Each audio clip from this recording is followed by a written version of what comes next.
اعوذ باللہ من الشیطان الرجیم بسم اللہ الرحمن الرحیم وَإِذَا رَأَيْتَ الَّذِينَ يَخُوضُونَ فِي آيَاتِنَا فَأَعْرِضْ عَنْهُمْ حَتَّى يَخُوضُوا فِي حَدِيثٍ غَيْرِهِ وَإِمَّا يُنْسِيَنَّكَ الشَّيْطَانُ فَلَا تَقْعُدْ بَعْدَ الذِّكْرَى مَعَ الْقَوْمِ الظَّالِمِينَ وَمَا عَلَى الَّذِينَ يَتَّقُونَ مِنْ حِسَابِهِمْ مِنْ شَيْءٍ وَلَكِنْ ذِكْرَى لَعَلَّهُمْ يَتَّقُونَ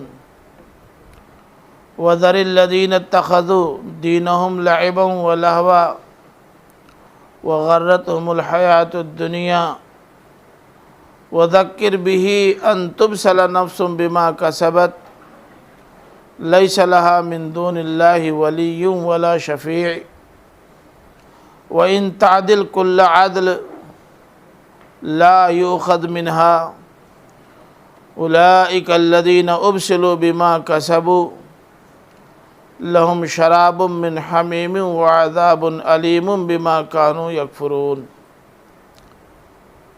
قُلْ أَنَدْعُو مِن دُونِ اللَّهِ مَا لَا يَنفَعُنَا وَلَا يَضُرُّنَا وَلَا نُرَدُّ عَلَى أَعْقَابِنَا بعد إذ هدانا الله كالذي استهوته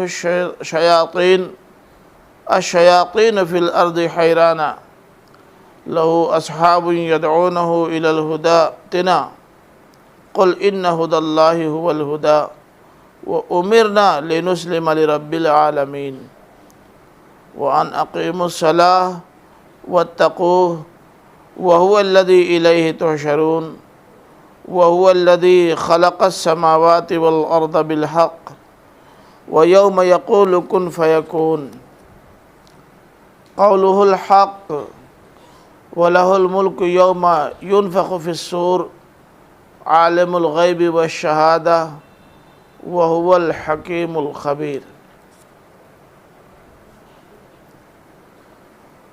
آپ نے دیکھا کہ پیچھے جن سے گفتگو ہو رہی تھی وہ کفار و مشرکین مکہ تھے، اور یہ مجموعہ آیات 68 تا 73 کو چھوڑ کر آگے پھر گفتگو انہی سے شروع ہو گئی ہے۔ بیچ کا یہ مجموعہ التفات کی نوعیت رکھتا ہے۔ یہ التفات ہے نبی کریم صلی اللہ علیہ وسلم اور مسلمانوں کی طرف۔ التفات ایک مستقل اسلوب ہے۔ جانتے ہیں کسے کہتے ہیں التفات؟ آپ لوگ بلاغت کے طالب علم ہیں، بتائیے۔ دیکھیے، گفتگو کسی اور سے چل رہی ہو اور اچانک بیچ میں کسی اور کو مخاطب بنا کر اس سے بات شروع ہو جائے اور کوئی لفظ ایسا موجود نہ ہو جو اس رخ کو واضح کرے، تو ایسا اسلوب التفات کا اسلوب کہلاتا ہے۔ مثلا عربی ہفتم ہے نا، عربی ہفتم کے طلبہ بیٹھے ہوئے ہیں، ہم انہیں کچھ ہدایات دے رہے ہیں، اور اسی دوران ہم نے کہہ دیا عاصم صاحب سے کہ جی آپ تھوڑی دیر کے لیے وہاں چلے جائیے۔ یہ نہ کہیں کہ عاصم صاحب آپ تھوڑی دیر کے لیے وہاں چلے جائیے، بلکہ آپ سے بات کرتے کرتے چہرہ ادھر گھمایا اور کہہ دیا عاصم صاحب آپ وہاں چلے جائیے۔ نہیں، کہہ دیا آپ وہاں چلے جائیے بغیر نام لیے۔ تو بات کسی اور سے چل رہی ہو، درمیان میں کوئی اور مخاطب ہو جائے اچانک، تو یہ جو مخاطب اچانک ہوا ہے اس کے ساتھ جو گفتگو ہو رہی ہے اسے التفات کا اسلوب کہتے ہیں۔ اب آپ دیکھیں کہ باتیں چل رہی تھی کفار و مشرکین سے، ان کے عقائد پہ تبصرہ چل رہا تھا، اور آخرت کے تعلق سے ان کے نظریے پر تبصرہ چل رہا تھا۔ اب اچانک کہا جا رہا وَإِذَا رَأَيْتَ الَّذِي يَخُوضُونَ فِي الدُّنْيَا، یہ نہیں کہا گیا کہ یا ایھا النبی اذا رأیت الذین یخوضون، یہ نہیں کہا گیا۔ ان سے بات چل رہی تھی، اب بات ان سے شروع ہوگی، بات بتائے گی کہ مخاطب کون ہے، الفاظ نہیں بتائیں گے۔ خطاب کی تبدیلی کے لیے کوئی لفظ موجود نہیں ہے۔ بات سمجھ رہے نا؟ یہ التفات کا اسلوب ہے۔ انشاءاللہ اگلے سال جب آپ اسالیب پڑھیں گے تو اسالیب میں التفات کی پوری بحث آئے گی۔ فرمایا کہ جب تم دیکھو ان لوگوں کو جو ہماری آیتوں میں خوض کرتے ہیں، خوض، یہ ہاں دخلہ، بہت اچھا، اور کچھ ہاں بہت اچھا، شاباش۔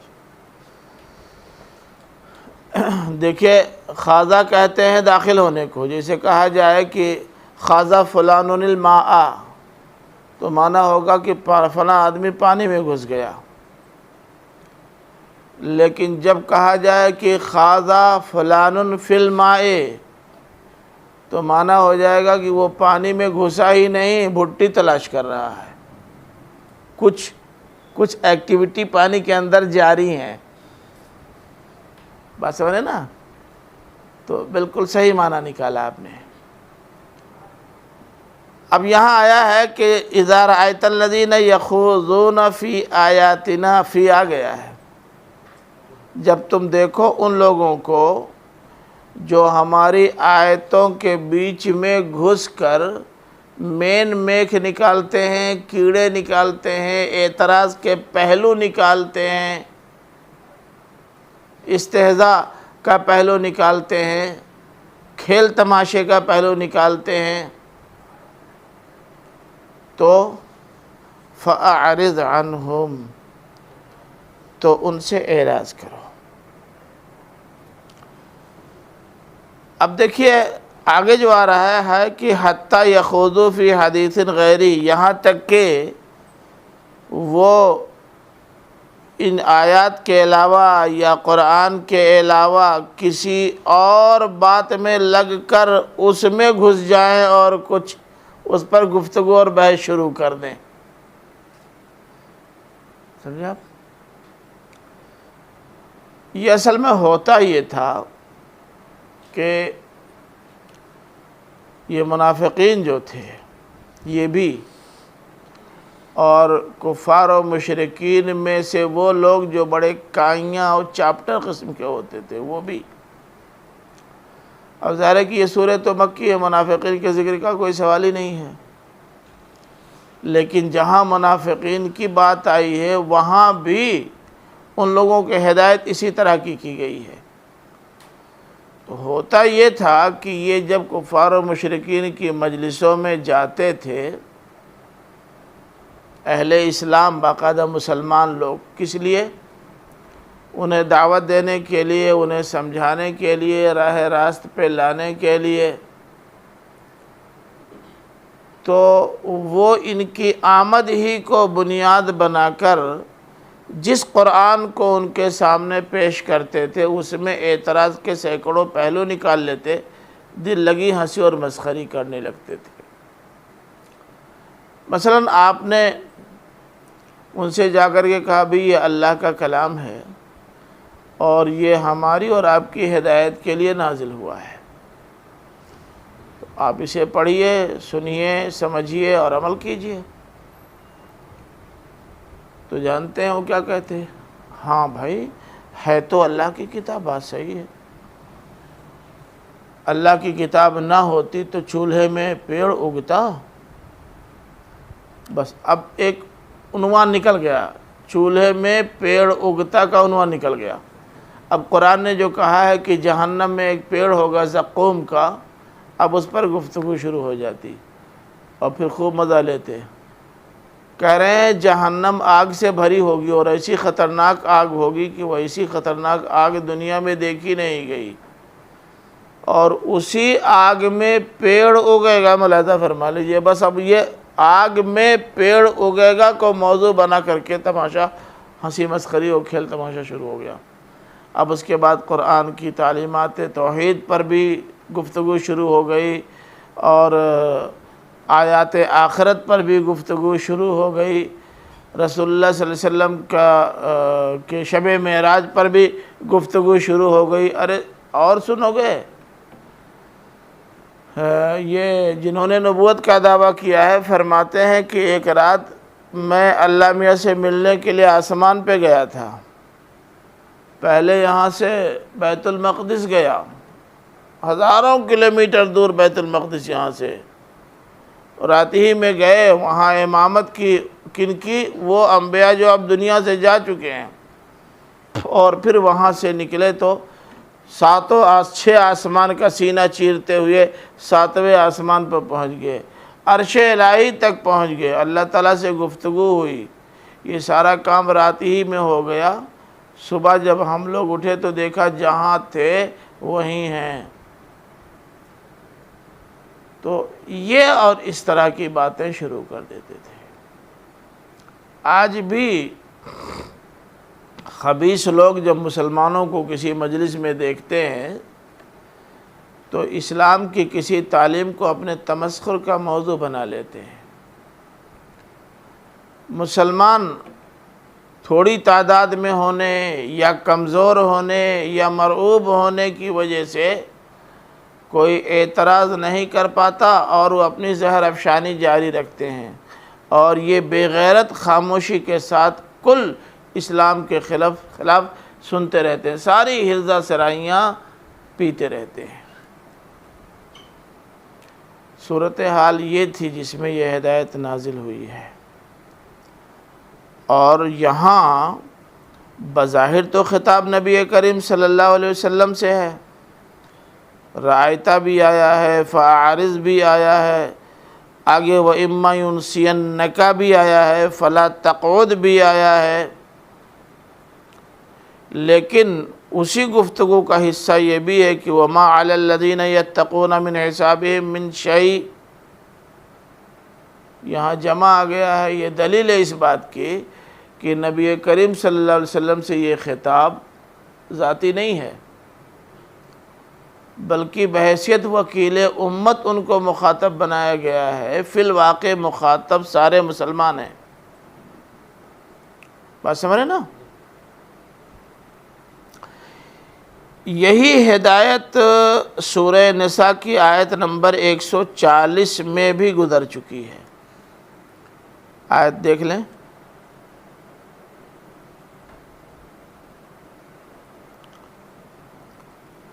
آیت نمبر 140 مل گئی۔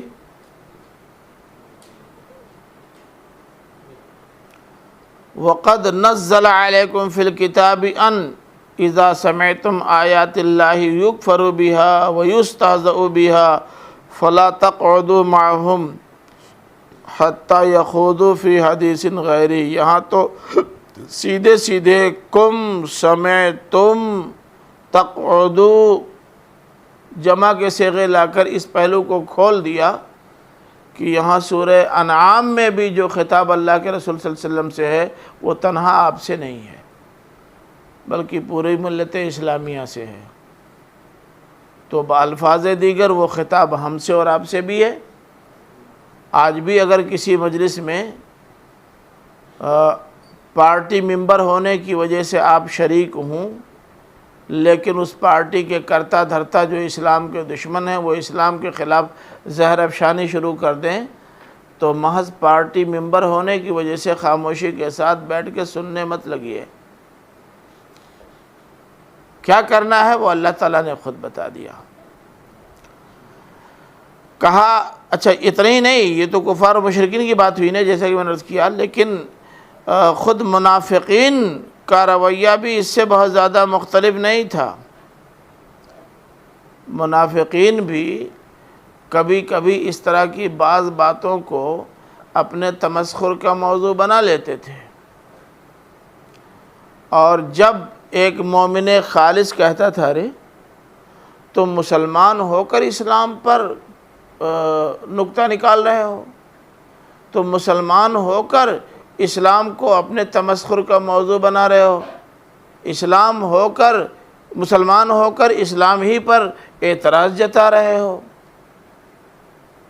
تو وہ بڑی صفائی کے ساتھ کہہ دیتے تھے ارے نہیں بھائی ایسا کچھ نہیں ہے، ہم کوئی اعتراض نہیں کر رہے ہیں، مذاق کر رہے ہیں۔ وَلَئِن سَأَلْتَهُمْ سورہ توبہ کی آیت نمبر 65 کھولیے دیکھ لیجئے، سورہ توبہ آیت نمبر 65۔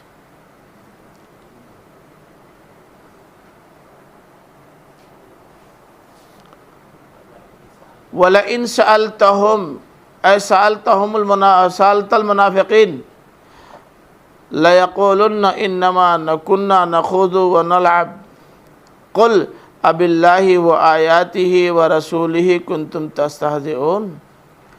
اگر ان منافقوں سے پوچھو کہ میاں مسلمان ہونے کے دعوے دار بھی ہو اور اسلام پر اس قسم کے رقیق حملے اور اعتراضات بھی، تو کہتے نہیں اعتراض نہیں کر رہے ہیں، نخوض و نلعب، ذرا ایسے ہی ہم نے دور کی کوڑی لا دی ہے اور ذرا ایسے ہی کھیل تماشے میں یہ بات کر رہے ہیں، اور کوئی بات نہیں ہے۔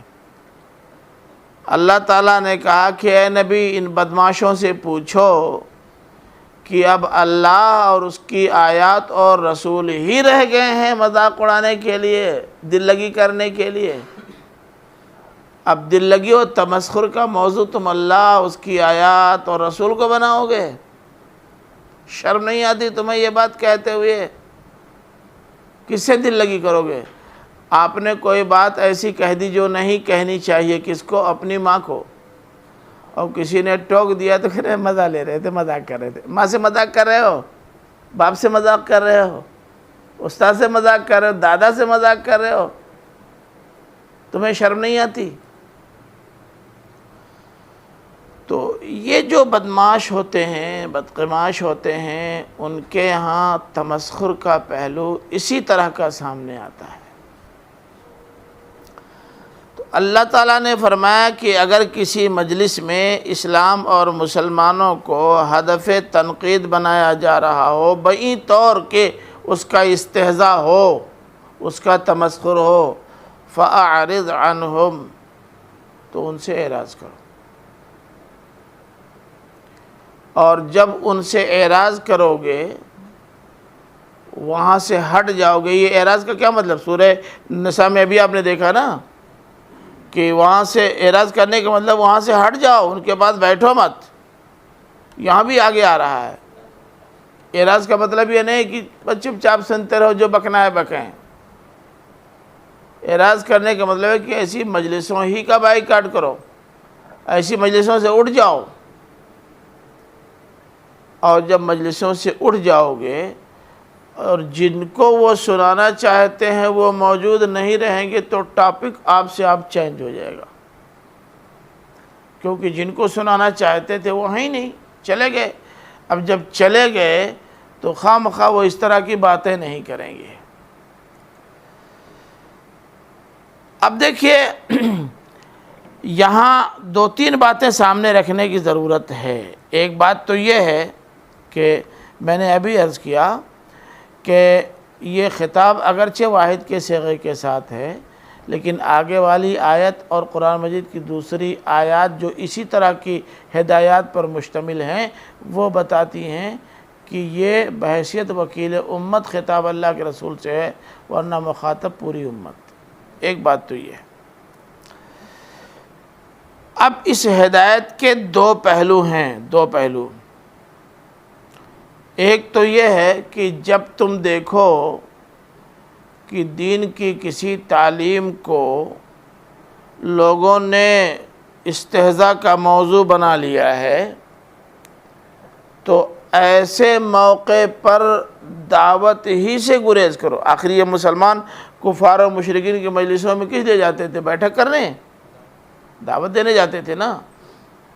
تو اللہ تعالیٰ نے ہدایت یہ دی کہ جب ماحول اور موشن مذاق کا ہو تو ایسے موقع پر دعوت مت دو، دعوت سے بچو، کیونکہ وہ دعوت بھی اسی مذاق کا حصہ بن جائے گی۔ ہم لوگ اس بات کو نہیں سمجھتے، جس کی وجہ سے بڑی پریشانی ہوتی ہے۔ میٹنگ ہو رہی ہے مشاعرے کی، میٹنگ ہو رہی ہے کرکٹ کی، اور مولانا صاحب بیچ میں کود پڑے اور کرکٹ اور مشاعرے کی لغویت پر تقریر شروع کر دی۔ ایسی دعوت مؤثر ہوتی ہے؟ دھنی پور میں سننے میں آیا، آپ کو شاید پتہ ہو، کیونکہ آپ کی زندگی سے پہلے کی بات نہیں، آپ کی زندگی کی بات ہے، بھی 4-5 سال پہلے کی بات ہے۔ سبوں نے مشاعرہ کرنے کا پروگرام بنا لیا، سب طے ہو گیا، شعراء کو دعوتیں دی گئیں، سب ہو گیا، بس صرف مشاعرہ ہونا باقی۔ 2-3 دن پہلے مولانا ابو حذیفہ صاحب پہنچ گئے وہاں، اور مشاعرے میں شعراء کی شرکت، شاعرات کی شرکت، اور فی کل وادی یہیمون کی بات، یہ سب کر کے ان کو سمجھانے کی کوشش کی، بجائے اچھا اثر پڑنے کے الٹا اثر پڑا۔ ابھی تک کہاں تھے؟ اب کیا کریں؟ سب سے جا کر کے ان سے کہہ دیں ہٹ جاؤ، نکل جاؤ۔ موقع ہوتا ہے، دعوت کون سی دعوت دینی ہے، اس کے لیے کون سا محل زیادہ موزوں ہے، اس پر نگاہ رکھنا بہت ضروری ہے۔ بات سمجھ رہے نا؟ ایک شخص کا انتقال ہو گیا ہے، وہ اپنے باپ کا تنہا تھا، بوڑھا باپ موجود ہے، بیٹا اس کی نگاہوں کے سامنے چلا گیا، اب وہ مارے غم کے نڈھال ہے، رو دھو رہا ہے۔ کوئی تعزیت کے لیے جاتا ہے تو بس وہیں وہ رونا شروع کر دیتا ہے۔ اب آپ پہنچ کر کے یہ کہہ دیں کہ کسی کے مرنے کے بعد رونا دھونا چلانا ٹھیک نہیں ہے، یہ مناسب نہیں ہے، آپ کی بات کا اثر پڑے گا، ری ایکشن ہوگا، الٹا اثر پڑے گا۔ یہ موقع نہیں ہوتا سمجھانے کا، اس لیے موقع و محل کو سمجھ۔ تو ایک تو اس آیت سے یہ بات معلوم ہو رہی ہے کہ جب دیکھو دین اور اس کی تعلیمات موضوع استہزاء ہیں، تو ایسے استہزاء کے ماحول میں دعوت سے اجتناب کرو۔ بس سمجھ رہے؟ پہلی بات۔ دوسری بات جو اس سے معلوم ہوتی ہے وہ یہ ہے کہ اگر تم کسی ایسی مجلس میں بیٹھے ہوئے ہو جہاں تمہیں سنانے کے لیے یا تمہیں اذیت پہنچانے کے لیے دین کی کسی تعلیم کو موضوع بحث بنا کر اس کا مذاق اڑایا جا رہا ہو، اور تم روک سکنے کی پوزیشن میں نہیں ہو، اٹھ جاؤ، بیٹھو مت وہاں، نکل جاؤ، واک آؤٹ کر جاؤ۔ تم روک نہیں سکتے لیکن واک آؤٹ تو کر سکتے ہو نا۔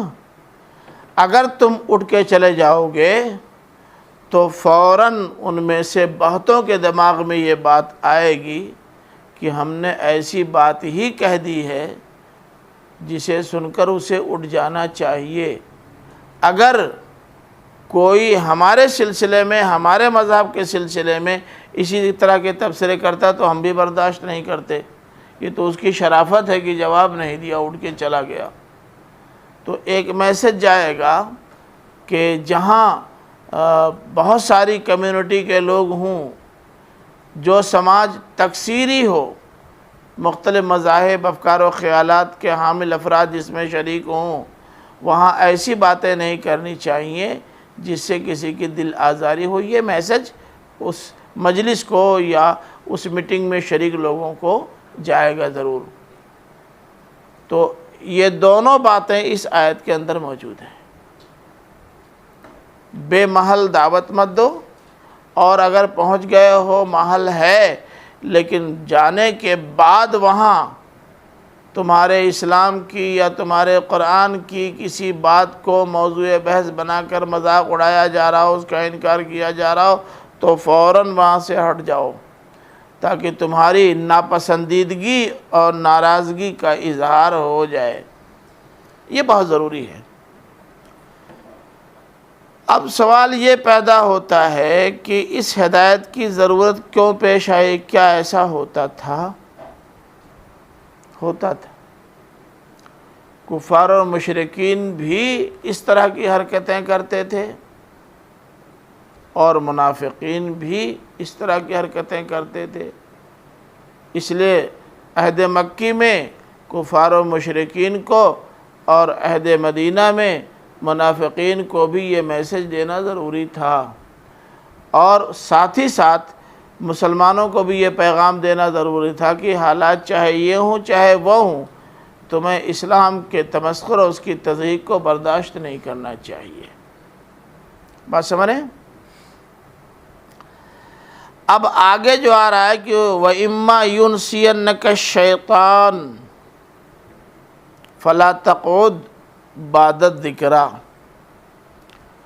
اگر شیطان تم کو بھلا دے، یعنی اگر شیطان دل میں یہ بات ڈال دے کہ اب بھری مجلس سے کیسے اٹھیں، اگر اٹھیں گے تو لوگ کیا سوچیں گے؟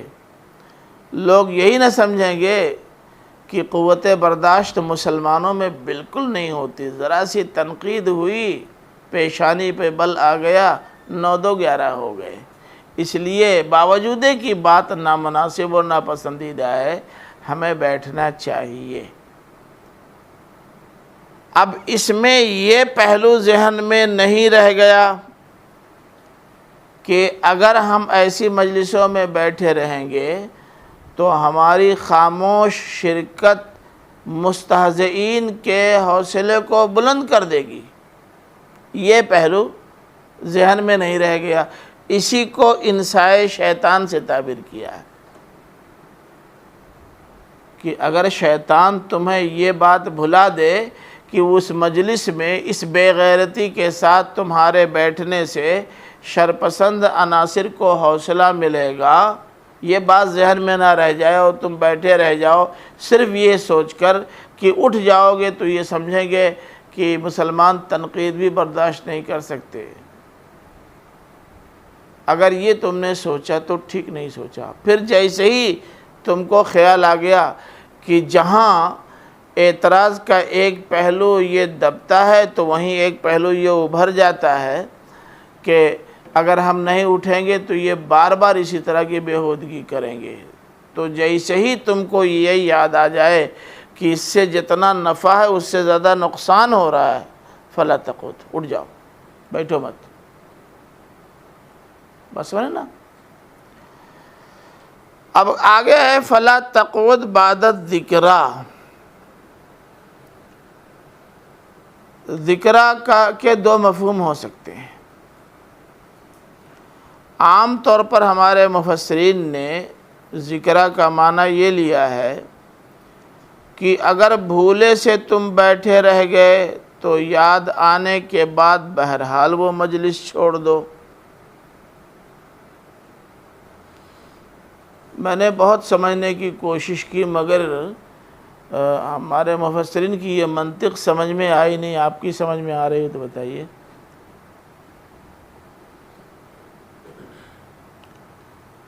بھائی اگر بھولے سے بیٹھے رہ گئے، بھولے سے بیٹھے رہنے کا کیا مطلب؟ آپ کے پاس واضح ہدایت آ چکی ہے اللہ تعالیٰ کی طرف سے، اور ایسے موقع پر وہ ہدایت آئی ہے جب قرآن کو، اسلام کو اور رسول کو موضوع استہزاء بنایا جا رہا تھا، ایسے موقع پر ہدایت آئی ہے۔ کیا جب جب استہزاء ہوگا تو یہ بات یاد نہیں آئے گی؟ جب جب ہو، آپ بتائیں یاد آئے گی کہ نہیں آئے گی؟ شاید ہی دنیا میں کوئی پاگل مسلمان ایسا ہو جو اس طرح کے موقع پر آنے والی ہدایت کو بھی یاد، اللہ تعالیٰ کی ہدایت لازماً یاد آئے گی، ممکن نہیں کہ یاد نہ آئے۔ اس لیے یہ بات سمجھ میں آ نہیں رہی ہے۔ ایک دوسرا پہلو ہے، میرا خیال ہے کہ یہاں وہی پہلو پیش نظر ہے، وہ یہ ہے کہ دیکھو اس طرح کی مجلسوں میں مسلمانوں کو کون سا رویہ اختیار کرنا چاہیے اس کی تذکیر کر دی گئی، بتا دیا گیا۔ حذیفہ دھیان سے سنو، یہ ایک نئی رائے ہے، اس لیے تھوڑا اس کو محفوظ رکھو۔ اللہ تعالیٰ نے بتا دیا کہ جس مجلس میں اسلام اور مسلمانوں کا مذاق اڑایا جا رہا ہو، مسلمان مذاق اڑانے والوں کی زبان پکڑنے کی پوزیشن میں نہ ہوں تو ان کو واک آؤٹ کرنا چاہیے، وہاں سے چلا جانا چاہیے، ایسی مجلس میں نہیں بیٹھنا چاہیے۔ یہ ہدایت آ گئی۔ اب اس ذکرہ کے بعد بھی آئندہ اگر کوئی بیٹھے گا تو اللہ کی نگاہ میں وہ ظالم ہوگا۔ فَلَا تَقْعُدْ بَعْدَ هَٰذِهِ الذِّكْرَىٰ مَعَ الْقَوْمِ الظَّالِمِينَ۔ اس یاد دہانی کے بعد، اس ہدایت کے بعد، اس تذکیر کے بعد آئندہ کبھی اس طرح کے ظالموں کی مجلس میں استہزاء کے وقت بیٹھنا مت، یہ بتانا مقصود ہے۔ خبردار آئندہ کبھی ایسی مجلس میں شریک مت ہونا جہاں اسلام اور مسلمانوں کو تمسخر کا موضوع بنایا گیا ہو، کبھی مت بیٹھنا۔ یہ نہیں کہ اگر وہاں بیٹھ گئے یاد نہیں رہ گیا کہ ایسی مجلس میں بیٹھنا چاہیے کہ نہیں، 2-4-10 لاکھ تو جوتا کھاتے رہے، پھر اچانک یاد آئے کہ ارے ایسے نہیں بیٹھنا چاہیے، تو اللہ تعالیٰ نے فرمایا تھا تو اٹھ جاؤ۔ یہ چیزیں بھولنے کی نہیں ہوتی، کوئی بھولتا التا نہیں ہے۔ آپ کے ساتھ کسی مجلس میں بدتمیزی ہو چکی ہو، آپ جب بھی کسی مجلس میں جائیں گے اور بدتمیزی ہوگی تو وہ مجلس فوراً یاد آئے گی۔ ناممکن ہے کہ یاد نہ آئے، ناممکن ہے، پاگلوں کو بھی یاد آتی ہے۔ اور الحمدللہ ہم لوگ پاگل تو ہیں نہیں، پاگلوں کو ہدایت دی بھی نہیں جا رہی ہے، یہ تو عاقلوں اور بالغوں کو ہدایت دی جا رہی ہے، تو اس لیے وہ پہلو تو نہیں ہے۔ اب مفسرین نے کیوں لیا ہے یہ وہ جانے، میں نہیں بتا سکتا، دلائل میں نے تلاش کیا، میری سمجھ میں نہیں آیا۔ میرے خیال میں کہنا یہ ہے کہ فَلَا تَقْعُدْ بَعْدَ هَٰذِهِ الذِّكْرَىٰ مَعَ الْقَوْمِ الظَّالِمِينَ۔ آئندہ اگر اس طرح کی کوئی گفتگو کسی مجلس میں ہو تو ایک سیکنڈ مت رکنا، فوراً کھڑے ہو جاؤ، اپنی ناراضگی کا اظہار کرتے ہوئے نکل جاؤ۔ اگر تم نے ایسا نہیں کیا تو جس طرح ان لوگوں نے اسلام پر تبصرہ، منفی تبصرہ کر کے اپنے اوپر ظلم کیا ہے، تم بھی اپنے اوپر ظلم ڈھانے والوں میں سے ہو جاؤ گے۔ بات سمجھے نا؟ اب وَمَا عَلَى الَّذِينَ يَتَّقُونَ مِنْ حِسَابِهِمْ مِنْ شَيْءٍ، جو لوگ اس طرح کی حرکتوں سے بچتے ہیں۔ اتقاء کے معنی، اتقاء معنی، ارے بولو نا، زور سے بولو، بچنا۔ اتقاء کے معنی بچنا۔ جو لوگ اس طرح کی حرکتوں سے یا اس طرح کی مجلسوں سے بچتے ہیں، مولوی صاحب ایسی مجلسوں میں دعوت دینے نہیں جاتے، یا اگر دعوت دینے گئے لیکن اندازہ یہ ہوا کہ یہ سنجیدہ لوگ نہیں ہیں، یہ الو لوگ ہیں، الہڑ بے ہنگم لوگ ہیں، یہ ہر اچھی سے اچھی بات کو بھی مذاق میں اڑا دینے والے لوگ ہیں، اور تم اٹھ گئے، تو قیامت کے روز یہ نہیں پوچھا جائے گا کہ ان کھلاڑیوں کے بیچ میں تم دعوت دینے کیوں نہیں گئے اس وقت جب وہ تماشا کر رہے تھے، یہ نہیں پوچھا جائے گا۔ اسی طرح سے ان بدتمیزوں کی مجلس سے اگر اٹھ گئے تو قیامت کے روز یہ نہیں پوچھا جائے گا کہ کیوں تم اٹھ گئے، کیوں نہیں ان کی بدتمیزی سہ کر کے ان کو ٹھیک کیا۔ ٹھیک کرنا ہمارا کام ہے کیا؟ یہ اللہ تعالیٰ نہیں پوچھے گا۔ اسی لیے فرمایا کہ وَمَا عَلَى الَّذِينَ يَتَّقُونَ، اور وہ لوگ جو اس طرح کی مجلسوں میں شرکت سے بچتے رہے، ان کے اوپر ان کے حساب کی کوئی ذمہ داری نہیں ہے۔ یعنی اگر یہ گرفت میں آئے، پکڑے گئے، تو اللہ تعالیٰ تم سے نہیں پوچھے گا کہ تم موجود تھے، اس کے باوجود بھی یہ بدتمیز ہی کیسے رہ گئے، یہ نہیں پوچھا جائے گا۔ یہ نہیں کہا جائے گا کہ تم کیوں نہیں گئے سمجھانے کے لیے اس وقت جب یہ اسلام اور مسلمانوں کو مذاق کا موضوع بنائے ہوئے تھے، کیوں نہیں یہ پوچھنا؟ اللہ تعالیٰ نہیں پوچھے گا، کیونکہ تم نے گریز ہی اس لیے کیا ہے کہ مجلس سنجیدہ نہیں ہے۔ اگر تم کو اندازہ ہوتا کہ مجلس سنجیدہ ہے تو تم گئے ہوتے، تم نے بات بتائی ہوتی۔ غیر سنجیدہ مجلسوں میں سنجیدہ باتیں نہیں کی جاتی۔ ارے میاں،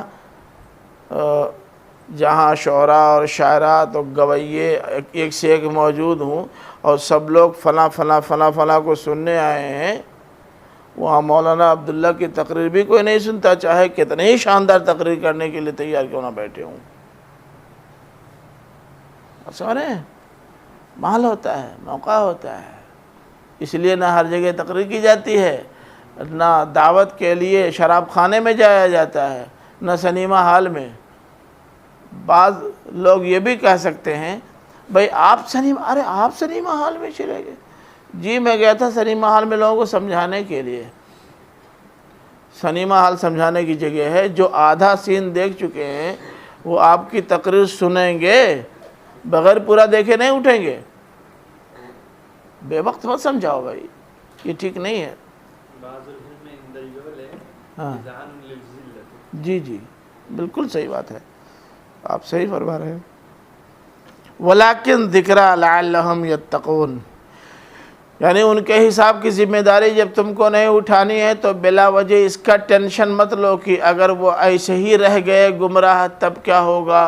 اب وہ جانے کیا ہوگا، جب وہ کبھی سنجیدہ ہی نہیں ہوئے تو غیر سنجیدگی کے عالم میں ان کو سمجھایا کیسے جا سکتا تھا۔ اب وہ سمجھے یہ کیا ہے، ہر مجلس میں جہاں تہاں لے جا کے پھینک دینے کی چیز ہے کیا؟ نہ، ولیکن ذکرہ، بلکہ یہ ذکرہ ہے، ذکرہ بھولے ہوئے لوگوں کو یاد دلانا ہے۔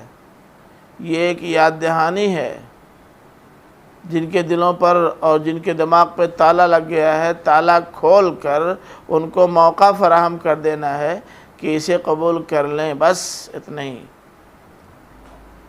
یہ اللہ تعالیٰ کا فرمان واجب الاذان ہے، کسی سائل کا سوال نہیں ہے، کسی گداگر کا کشکول گدائی نہیں ہے، لے کے پہنچ گئے صاحب تھوڑا سا ڈال دو، فضول بات ہے۔ لعلہم یتقون،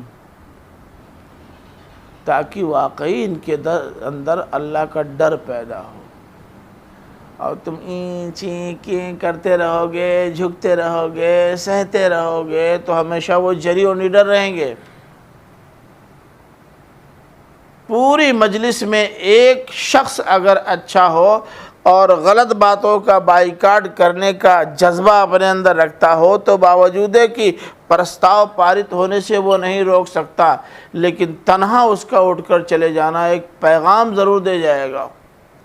اس میں جو صالح طبیعت کے ہوں گے، اڑیل اور ضدی نہیں ہوں گے، وہ بہرحال سوچنے پہ مجبور ہوں گے کہ ہمارے رویے سے فلاں اچھا آدمی بدل ہو کے ہٹ گیا،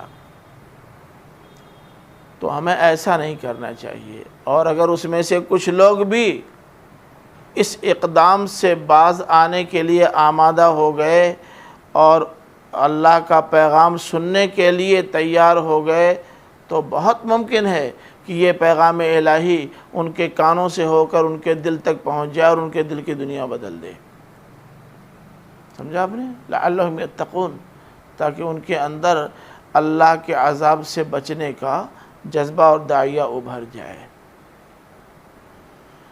پھر لعل آیا ہے، لیتقوا نہیں ہے، یہ لعل بتا رہا ہے کہ کرنا یہی ہے، مؤثر اسلوب یہی ہے۔ اب یہ الگ بات ہے کہ یہ اثر قبول کرنے والے لوگ ہیں کہ نہیں، لگتا تو نہیں ہے کہ اس کے باوجود بھی یہ اثر قبول کر لیں گے، اسی لیے لعل آیا ہے۔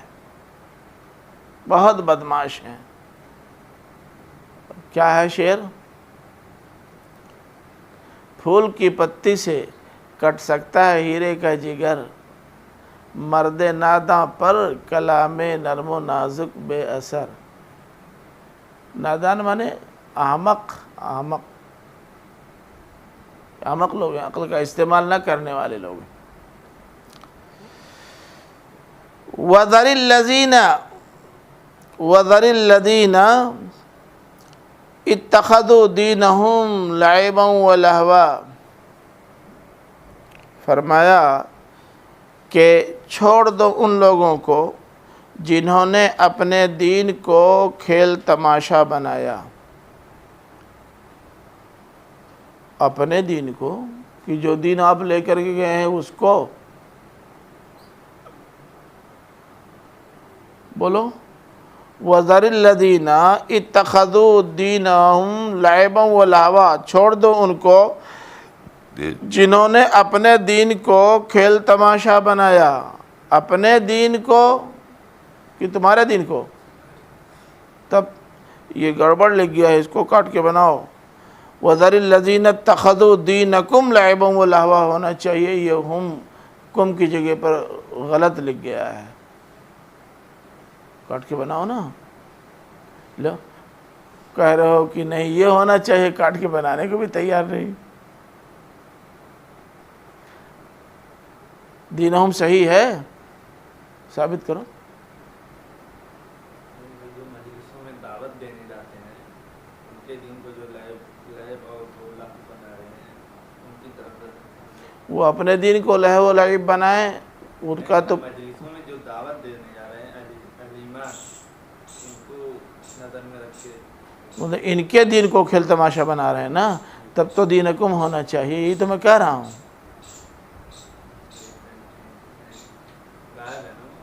یہ بات نہیں ہے. دین اسلام ہے پوری انسانیت کا، چاہے کافر ہوں، چاہے مشرک ہوں، چاہے کوئی بھی ہو، سب کا دین اسلام ہے. اسلام کے معنی، اسلام کے معنی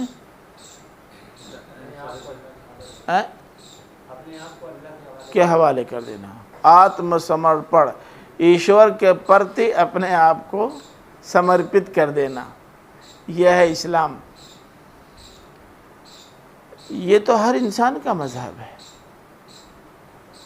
ان کا بھی، کفار اور مشرکین کا بھی حقیقی دین کیا ہے؟ اسلام ہے.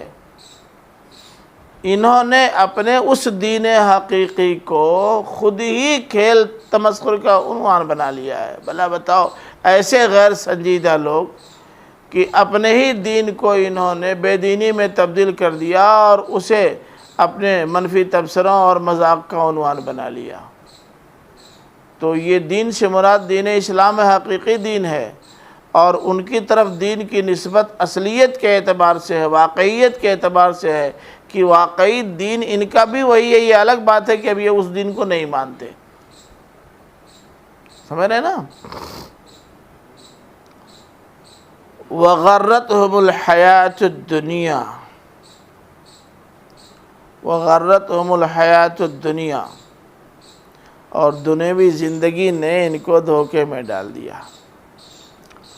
یعنی گویا یہ وہ لوگ ہیں جن کا عمل یہ بتا رہا ہے کہ دین حقیقی کے باب میں بھی یہ سنجیدہ نہیں ہیں، اور دنیوی زندگی کی چمک دمک اور کشش نے ان کو اپنی جانب ایسا کھینچ لیا ہے کہ جس کے بارے میں سنجیدہ ہونا چاہے اس کے بارے میں غیر سنجیدہ ہو گئے، اور جہاں سنجیدگی کی ضرورت نہیں تھی وہاں مکمل سنجیدہ ہو گئے.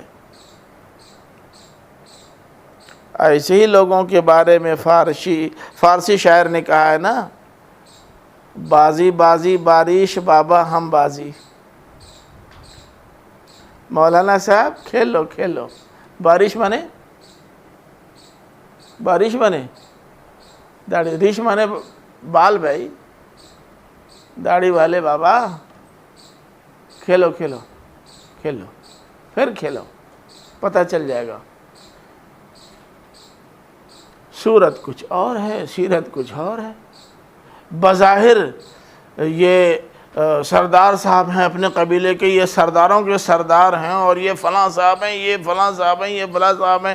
نام اتنا اونچا اونچا، بڑی بڑی چیئرز پر بیٹھے ہوئے اور اس پر براجمان لوگ ہیں، لیکن غیر سنجیدگی کا یہ عالم کہ جیسے ایک کھلاڑی کھیل کرتا ہے، ایسے ہی یہ سنجیدہ موضوعات پر بھی کھیل و تمسخر کرتے ہیں. اسی کو بازی بازی بارش بابا ہم بازی. جی غرتہم الحیات الدنیا، یہ اصل میں ان کی شرارت کے اصل سبب سے پردہ اٹھایا ہے کہ چونکہ دنیا کی زندگی نے ان کو اپنی طرف کھینچ لیا ہے اور یہ دنیوی زندگی کی چمک دمک اور اس کی کامیابیوں کو اصل کامیابیاں سمجھنے لگے ہیں، اس لیے اس زندگی نے ان کو دھوکے میں ڈال دیا. سمجھ رہے؟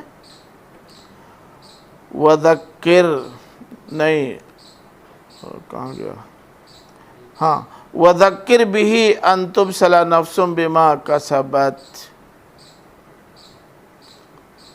اور ان کو یاد دہانی کرو اس کے ذریعے. کس کے ذریعے؟ قرآن مجید کے ذریعے. قرآن مجید کے ذریعے سے، ہی کا مرجع قرآن مجید ہے. قرآن مجید کے ذریعے سے ان کو ان کا بھولا ہوا سبق یاد دلاؤ. اور آپ جانتے ہیں کہ ذکر کرنے میں بھی یہ معنی ہوتا ہے، لیکن تذکیر میں اس کے اندر بڑی وسعت پیدا ہو جاتی ہے، تاکید کا معنی بھی پیدا ہو جاتا ہے. ابصال کے معنی کیا ہوتے ہیں؟ ابصال کے معنی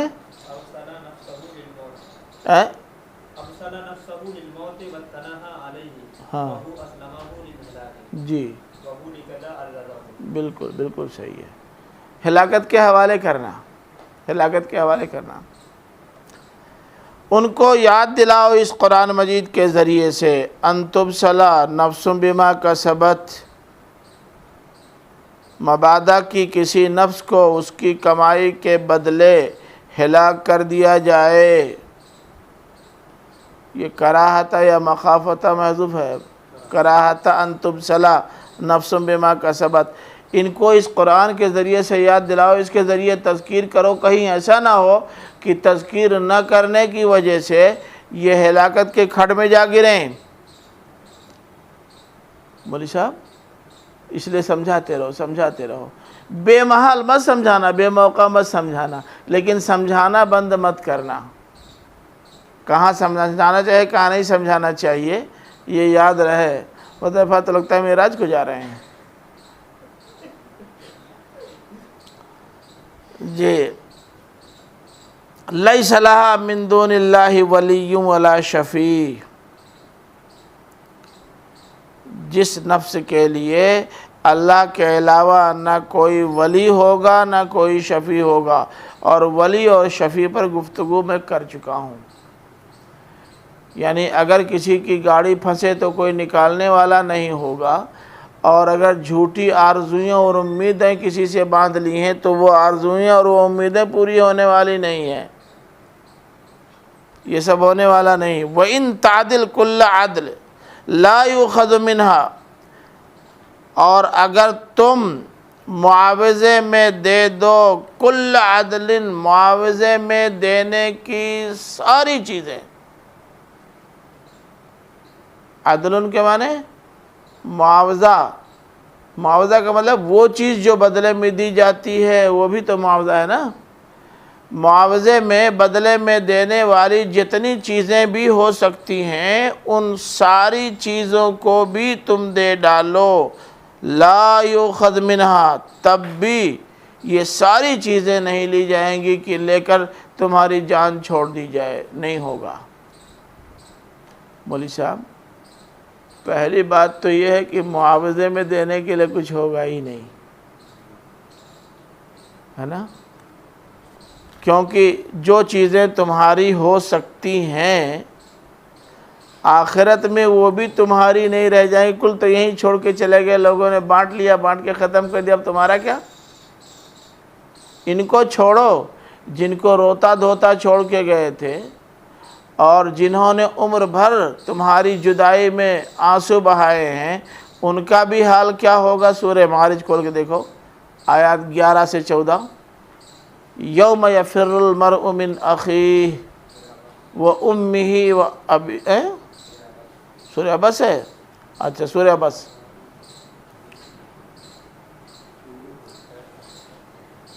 سورہ عبس. یوم یفر المرء من اخیہ وامہ وابیہ وصاحبته وبنیہ، سب جتنے قریب ترین رشتے ہیں یہ سب رشتے اس وقت ایسی دوری میں تبدیل ہو جائیں گے کہ کوئی کسی کو پہچاننے تک کے لیے تیار۔ لِكُلِّ امْرِئٍ مِّنْهُمْ يَوْمَئِذٍ شَأْنٌ يُغْنِيهِ، نفسی نفسی کا عالم ہوگا بس مانے۔ لیکن تمنا تو یہ ہوگی کہ اگر آج اللہ تعالی ہمارے اختیار میں ان ساری چیزوں کو پھر سے دے دے جو اختیار میں آ سکتی تھیں دنیا کی زندگی میں، تو قسم خدا کہ ہم کل دے دیں گے، بیوی بچوں تک کو دے دیں گے، کسی طرح جان چھوٹے۔ یود المجرم لو یفتدی من عذاب یومئذ ببنیہ وصاحبتہ واخیہ وفصیلتہ التی تؤویہ ومن فی الارض جمیعا ثم ینجیہ۔ یہ معارج میں ہے، الٹا ہو گیا۔ ہاں جی جی، آدمی اس دن چاہے گا، مجرم یہ چاہے گا کہ اس روز کے عذاب سے بچنے کے لیے اگر موقع دے دیا جائے فدیہ دے کر چھوٹنے کا، تو وہ اپنے بیٹوں کو، اپنی بیوی کو، اپنے بھائیوں کو اور اپنے پورے خاندان کو اور روئے زمین کی جتنی چیزیں اس کی دسترس میں ہو کل کو دے کر نجات حاصل کر لے، مگر یہ ممکن نہیں ہوگا۔ کیوں؟ اس لیے کہ جتنی تمہاری چیزیں تھیں وہ تمہارے پاس آنے کو تیار نہیں ہوں گی، دیو گے کیا خاک؟ تو اس لیے یہ پہلو ذہن میں رہنا چاہیے آج ہی سے، ورنہ کل نقصان اٹھانا پڑے گا۔ اولئک الذین ابسلوا بما کسبوا، یہی لوگ ہیں جن کو ہلاکت کے کھڈ میں ڈالا جائے گا اس کی پاداش میں جو انہوں نے دنیا میں کمایا، یعنی دنیا کی یہ کمائی، شر والی کمائی، ان کو جہنم میں ڈھکیلنے کا ذریعہ بن جائے گی۔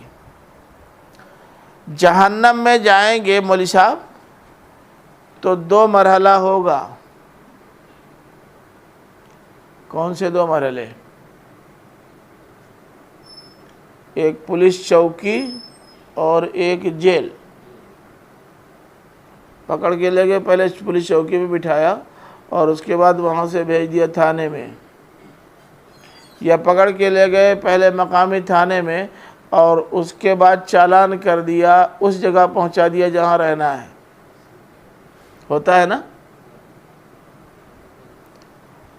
جب یہ لوگ پہنچیں گے اس جگہ کو جہاں عارضی طور سے ان کو رکھا گیا ہے، تو مارے غم کے پیاس لگے گی، حلق میں کانٹے پھنسیں گے، اور جہنم میں تو ابھی نہیں گئے ہوں گے مگر اس کی آنچ سے تو اور بھی ہونٹ خشک ہو جائیں گے۔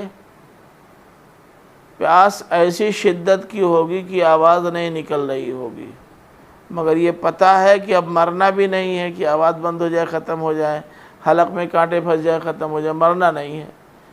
اس حالت سے نکلنے کے لیے پانی مانگیں گے، پانی۔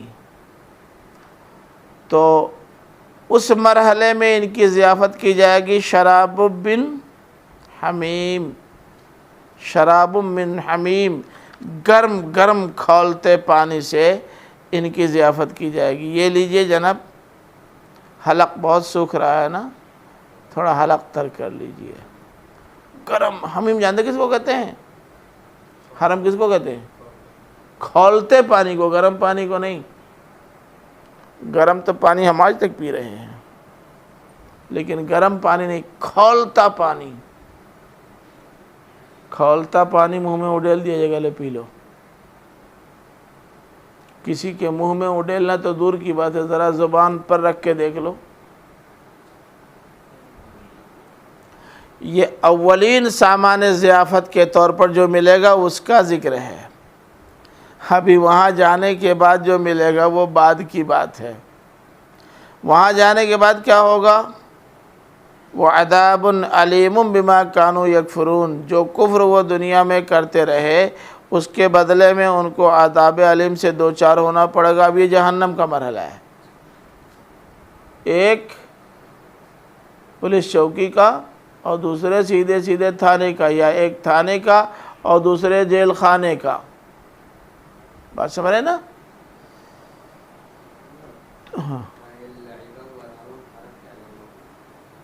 دیکھیے لعب جو کہتے ہیں وہ ہر کھیل کو کہتے ہیں، چاہے وہ ضروری ہو چاہے غیر ضروری ہو، لیکن لہو اس کھیل کو کہتے ہیں جو غیر ضروری ہو۔ تو آپ یہ کہہ سکتے ہیں کہ جو مذاق اور دل لگی ہم کر رہے ہیں اس مذاق کی ضرورت بھی ہے، کیونکہ بغیر دل لگی اور بغیر فرحت و انبساط کے کوئی سنجیدہ کام نہیں ہوتا۔ تو تھوڑا موڈ فریش کرنے کے لیے اتنا تو چلتا ہے، یہ لعب ہو گیا، چلتا ہے، مگر ابو سے، امی سے، نبی سے، رسول سے نہیں چلتا۔ آپس میں ساتھیوں میں کچھ دل لگی کر لو چلے گا، یہ لعب ہے، اور لہو تو انتہائی لغو چیز کا نام ہے۔ ایسا مذاق کرو جو مذاق نہیں کرنا چاہیے۔ اب اس کے لیے مثال دینے کی ضرورت تو نہیں ہے، آپ لوگ بہت سارے مذاق اسی طرح کرتے ہیں بے ہنگم۔ کتنے لوگ مذاق میں سیدھے ماں تک پہنچ جاتے ہیں۔ اب آپ سوچیں، یہ طریقہ صحیح نہیں ہے۔ کھیل اور دل لگی میں گدگدی لگانا بھی ہے لعب میں، اور لہو میں ناجائز جسمانی تعلق بھی شامل ہو جاتا ہے اس کے اندر، بوس و کنال سے لے کر کے آگے تک۔ یہ تو بہت عام چیز ہے۔ وہ کیا شعر ہے، القرأۃ حرام، اللعب حرام بغیر القراءۃ والقرأۃ حرام بغیر اللعب۔ بغیر لعب کے کھیلنا بھی پڑھنا بھی حرام، اور بغیر پڑھائی کے کھیلنا بھی حرام۔ ظاہر ہے کہ وہاں لعب آیا، اللہ نہیں آیا ہے۔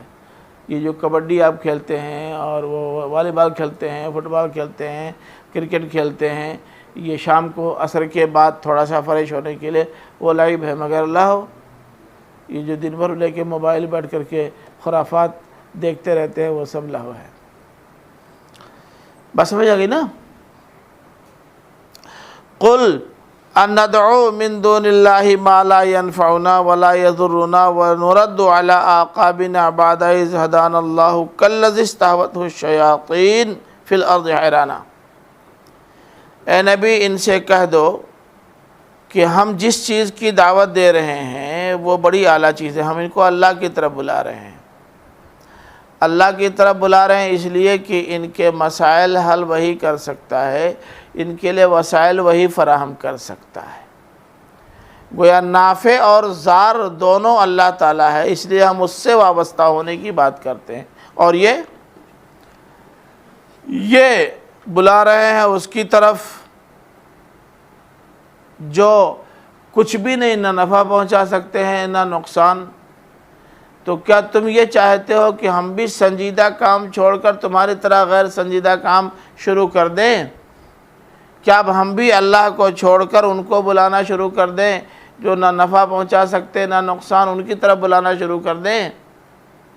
تم سب کو بت پرستی میں مبتلا کر دیں، توحید پرستی چھوڑوا دیں؟ یہ ہم سے بھی چاہتے ہو؟ اور اگر ایسا ہو، خاص طور سے اس وقت جب کہ اللہ تعالیٰ نے ہمیں راہ راست پر لگا دیا ہے، ہمیں ہدایت دے دی ہے، اس ہدایت کے پانے کے بعد اگر ہم غیر اللہ کی طرف ہی دعوت دیتے رہے، پھر تو نرد علی اعقابنا، پیچھے لوٹا دیے جائیں گے وہیں جہاں سے آئے تھے۔ تو گویا پروگریس تو کچھ ہوا نہیں، ساری محنت و ساری توانائی بیکار اور برباد۔ تم ہم سے یہی چاہتے ہو؟ یہ اذ ہدان اللہ اصل میں ایک بہت مؤثر موعظت ہے، یعنی یہ پیغام دے رہا ہے کہ ہدایت آ جانے کے بعد ہدایت کو چھوڑنے کی کوئی گنجائش نہیں ہے، نہ کسی کو اسے چھوڑنے کی ہمت کرنی چاہیے۔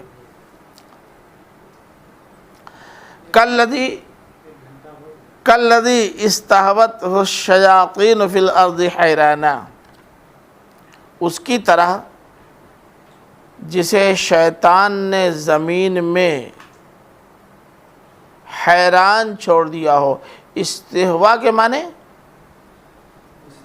استہوان ہو ذہاب بہواہ و عقلہ ذہبہ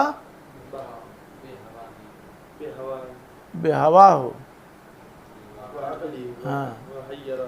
جی جی بالکل صحیح بات ہے۔ استہوا کہتے ہیں عقل گم کر دینے کو، ہوش اڑا دینے کو، حیران درماندہ اور ششدر کر دینے کو۔ آج معنی بہت اچھے اچھے نکال کے آپ لوگ آ رہے ہیں۔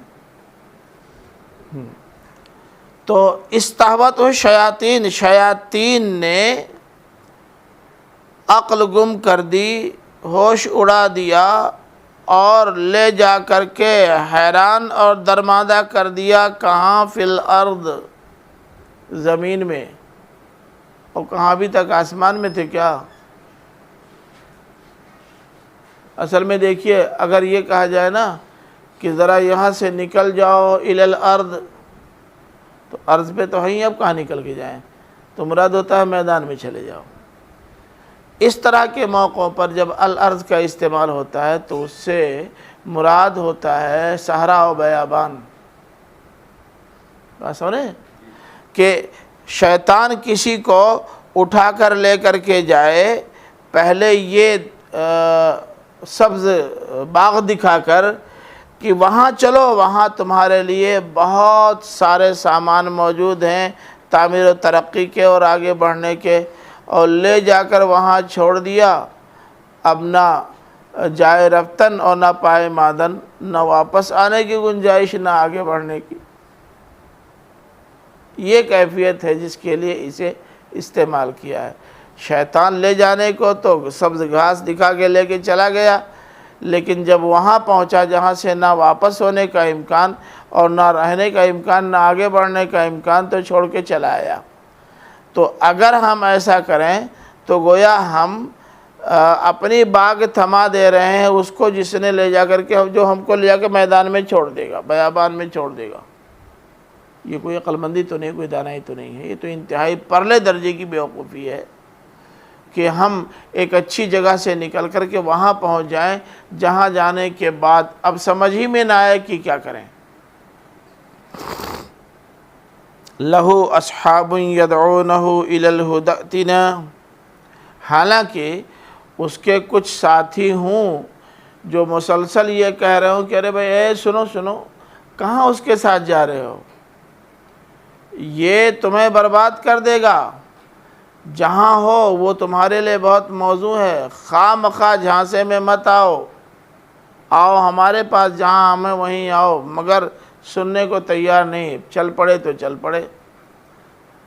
مولوی صاحب آج کل تحریک آزادی نسواں کا بڑا زور ہے، لوگ عورتوں کے حقوق کے لیے بڑی لڑائی لڑ رہے ہیں۔ وہ بھی لڑ رہے ہیں جنہوں نے اپنی بیوی کو شادی کے بعد ہی چھوڑ دیا، اور وہ بھی لڑ رہے ہیں جنہوں نے شادی ہی نہیں کی۔ یہ سب لڑ رہے ہیں ان عورتوں کی لڑائی، اور حیرت ناک بات یہ ہے کہ یہ عورتیں سمجھ رہی ہیں کہ یہ ہمارے بڑے ہمدرد ہیں، اپنی بیوی کے نہیں ہو سکے ان کے ہمدرد ہیں۔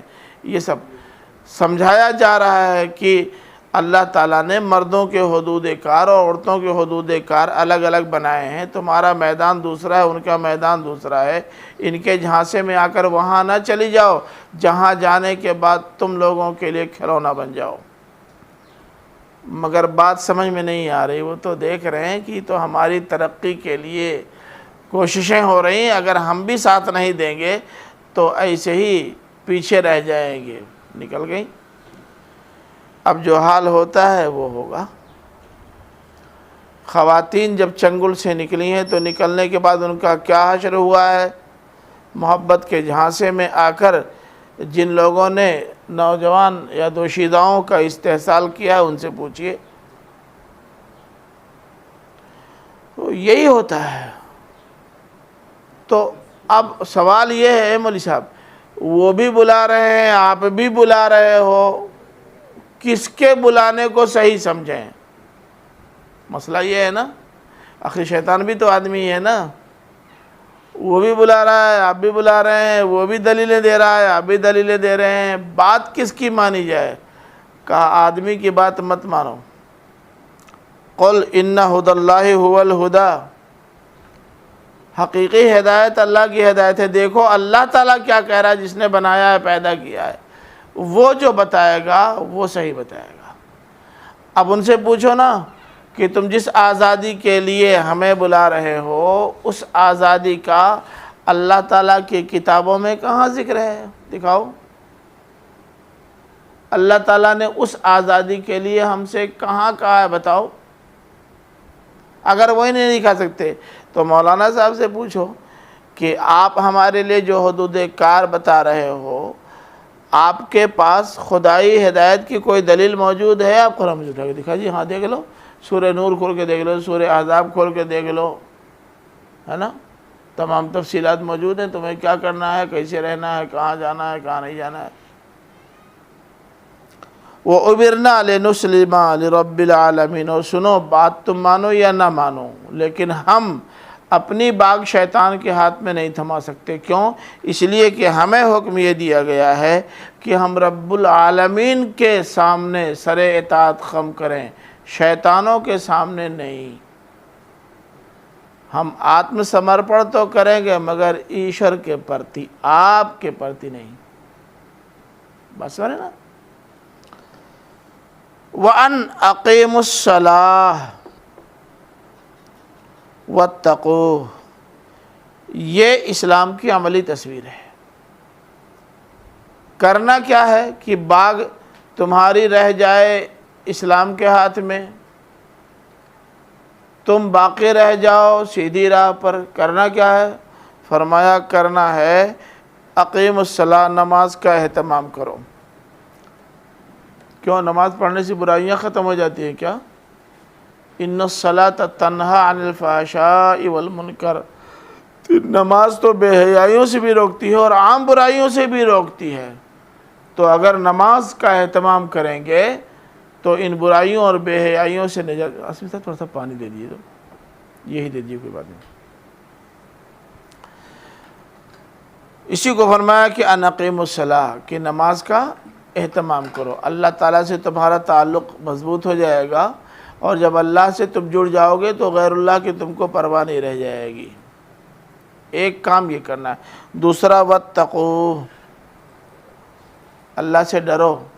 اگر تم اللہ کے نہیں بنو گے تو اللہ تعالیٰ پٹائی کرے گا، کیونکہ وہ کہے گا خالق میں تھا، رازق میں تھا، مبدع میں تھا، باری میں تھا، فاتر میں تھا، جاعل میں تھا، کہاں چلے گئے تھے تم؟ اور جہاں گئے تھے وہ کیا تھے؟ تب کیا جواب دیں گے؟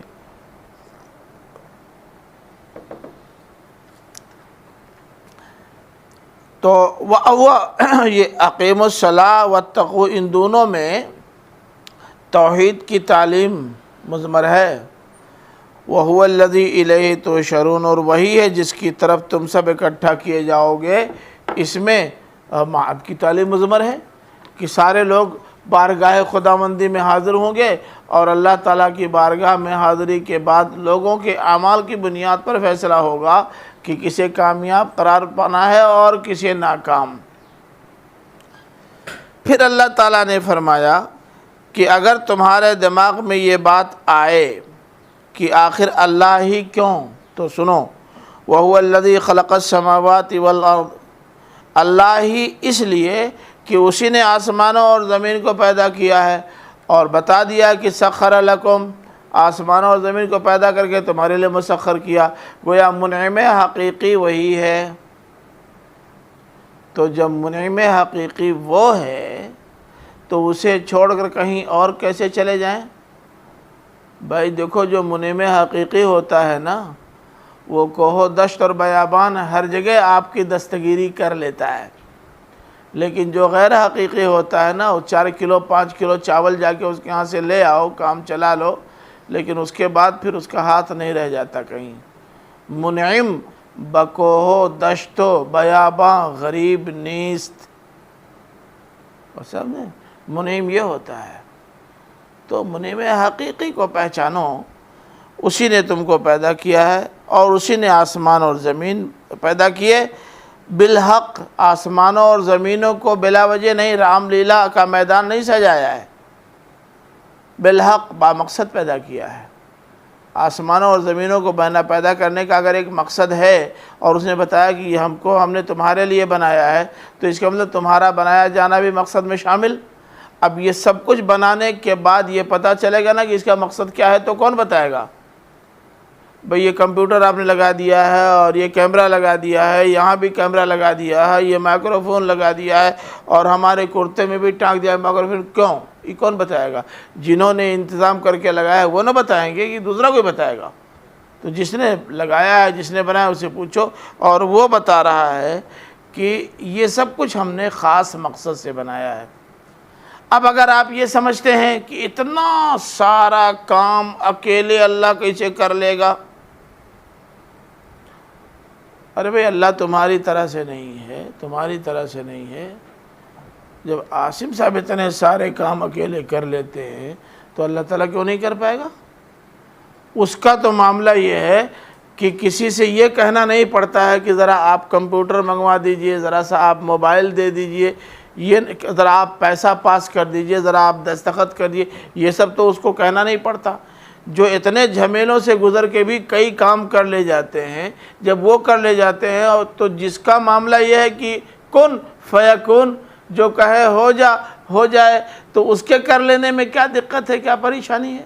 اللہ کا معاملہ تو یہی ہے نا کہ اس کو نہ دستخط کرانا ہے، نہ اہتمام و انتظام کرنا ہے، نہ لوگوں کو اس کام پر مامور کرنا ہے کہ فلاں فلاں کام کر ڈالیں تاکہ یہ ہو جائے، بس کن فیکون۔ اس کے لیے کیا مشکل ہے؟ اس کے مقابلے میں جن کو تم معبود بنائے بیٹھے ہو، ذرا بتاؤ کہ وہ کیا کرتے ہیں اور کیا کر سکتے ہیں، ان کی طاقت کیا، بتاؤ تو۔ قولہ الحق، اللہ کی بات سچ ہوتی ہے، اس لیے اللہ کی بات کو ہوائی بات مت سمجھنا۔ وہ جو کہہ رہا ہے سنجیدگی سے لینا، ہر بات اس کی حق ہوتی۔ وہ تمہاری طرح دل لگی نہیں کرتا، تم دل لگی کرتے ہو۔ یہاں تک کہ اہل اسلام اور نبی بھی اگر تمہاری مجلس میں چلے جائیں تو وہاں بھی تم کو دل لگی سوچتی ہے، اللہ تعالیٰ دل لگی نہیں کرتا۔ قول الحق، اس کی بات سچ ہوتی ہے، اور آج ہی کی بات نہیں ہے مولوی صاحب۔ وَلَهُ الْمُلْكُ يَوْمَ يُنْفَخُ فِي الصُّورِ، اسی کی حکومت ہوگی، اسی کا اختیار ہوگا اس دن بھی جس دن سور پھونکا جائے گا، چاہے وہ نفخ اولا اول ہو جہاں سب کی تباہی عمل میں آئے گی، یا نفخ ثانی ہو جہاں سارے لوگ پھر بارگاہ خداوندی میں حاضری دینے لگیں گے۔ دونوں کا اختیار اللہ کو ہے۔ چلو ٹھیک ہے، مان لیا اللہ تعالیٰ کو اختیار ہے، وہ جب چاہے گا حشر کا میدان برپا کر دے گا، سارے لوگوں کو اکٹھا کر لے گا، سب آ جائیں گے، کوئی بات نہیں، ٹھیک۔ لیکن اتنے سارے لوگوں کے غیب اور حاضر کا پتہ کیسے پائے گا؟ بھائی جو کیمرے میں آ گیا وہ پتہ چل جائے گا، جو لوگوں نے بیان دے دیا وہ پتہ چل جائے گا، جو تحریر و ریکارڈ میں آ گیا اس کا پتہ چل جائے گا، لیکن رات کی تنہائی میں چپکے سے جو کام کیا اس کی خبر کون دے گا؟ بولیے۔ تمہاری طرح مجبور نہیں ہے بھائی، تم اپنے اوپر کیوں قیاس کرتے ہو؟ عالم الغیب و شہادہ، وہ غیب اور حاضر دونوں کو جاننے والا ہے، اس کے سامنے تو ہر چیز آئینہ ہے۔ یہ غیب اور شہادہ ہمارے نقطہ نظر سے ہے، ہمارے لحاظ سے کچھ شہادہ ہے کچھ غیب، اللہ کے لیے تو کل شہادہ ہے۔ تو اس لیے اپنے اوپر اسے قیاس مت کرو، وہ سب کچھ براہ راست جانتا ہے۔ اور پھر جن کارندوں کو تمہارا ریکارڈ تیار کرنے پر متعین و مامور کیا ہے وہ بھی غیب اور شہادہ دونوں کی خبر رکھنے والے ہیں، کیونکہ اتنا پاور اللہ تعالیٰ نے ان کو دے دیا ہے۔ سب کے غیب و شہادہ کی خبر تو نہیں رکھتے، لیکن جن کے پاس ان کو متعین کیا گیا ہے، جو آپ کی نگاہ میں غیب ہے وہ ان کی نگاہ میں شہادہ ہے، کیونکہ ان کی آنکھوں کے سامنے ہو رہا ہے۔ سمجھے نا؟ وَهُوَ الْحَكِيمُ الْخَبِيرُ، اور وہ حکمت والا خبر رکھنے والا ہے۔ اس کی حکمت کا تقاضا ہے کہ وہ اتنا سارا انتظام اور اہتمام کرے، اس کی حکمت کا تقاضا ہے کہ جنہیں اس نے پاور دیا ہے، اختیار دیا ہے، انہیں اپنے پاور اور اختیار کو استعمال کرنے کا موقع دے۔ اس کی حکمت کا تقاضا ہے کہ جو لوگ سیدھی راہ پر چلنے کے لیے تیار ہوں اس راہ پر چلنے کے امکانات پیدا کرے۔ اس کی حکمت کا تقاضا ہے کہ جو لوگ غلط راہ پہ جا رہے ہوں ان کو غلط راہ پر جانے سے روکا اور سمجھایا جائے۔ وہ سارا کام اللہ تعالیٰ کر رہا ہے کیونکہ وہ حکیم ہے۔ اب رہی یہ بات کہ جو چیزیں پس پردہ ہو رہی ہیں ان کی خبر کہاں سے ملے گی، یا جو ہم سازشیں اور ریشہ دوانیاں کر رہے ہیں مسلمانوں یا رسول کے خلاف، وہ کیسے جانے گا؟ فرمایا کہ وہ خبیر ہے، خبیر، مولوی صاحب باخبر ہی نہیں پوری خبر رکھنے والا ہے۔ اور آپ جانتے ہیں خبیر فعیل کے وزن پر ہے، فعیل کے اندر دوام اور استمرار اور استقصاء ہے نا، یہ سارے پہلو پائے جاتے ہیں۔ تو وہ ہمیشہ سے ہر چیز کی خبر رکھنے والا اور ہمیشہ ہر چیز کی خبر رکھنے والا رہے گا، اس سے کوئی چیز مخفی نہیں ہو سکتی۔ اب اگر کوئی سوال اس سلسلے میں ہو تو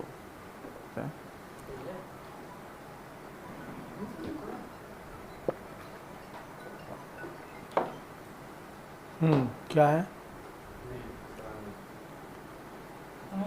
وآخر دعوانا الحمد للہ رب العالمین۔